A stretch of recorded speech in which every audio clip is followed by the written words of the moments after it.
செப்டம்பரில் பிறந்தவர்கள் பக்குவத்தன்மை குறைந்தவர்களாக இருப்பர்.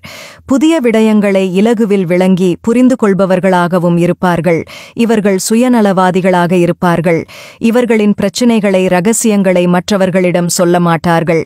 இவர்கள் அதிர்ஷ்டசாலிகளாகவும் கடினமாக உழைக்கக்கூடியவர்களாகவும் இருப்பார்கள். ஒக்டோபரில் பிறந்தவர்கள் பண ஆசையுள்ளவர்களாகவும் புத்திசாலிகளாகவும் இருப்பார்கள். இவர்கள் கஷ்டப்பட்டே செல்வத்தை சேர்ப்பார்கள். யாரையும் இலகுவாக கவர்ந்து கொள்வார்கள். தனித்துவமான ஈர்ப்பு ஒன்றை கொண்டிருப்பார்கள்.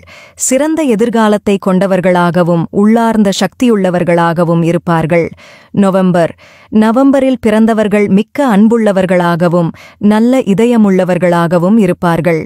எந்த சூழ்நிலைகளையும் இவர்களால் இலகுவாக சமாளிக்க முடியும். இவர்கள் கோபப்பட்டால் எதையும் செய்துவிடுவார்கள். எளிதில் உணர்ச்சி வசப்படக்கூடியவர்களாகவும் விசுவாசமுள்ளவர்களாகவும் இருப்பார்கள். சிறப்பாக நிதியை முகாமைத்துவம் செய்யக்கூடியவர்களாகவும் பணத்தை சேமிக்கக்கூடியவர்களாகவும் இருப்பார்கள். செய்யும் தொழிலை மிகவும் நேர்மையாகச் செய்வார்கள். டிசம்பரில் பிறந்தவர்கள் எளிதில் உணர்ச்சி வசப்படக்கூடியவர்களாகவும் இரகசியம் மிக்கவர்களாகவும் இருப்பார்கள்.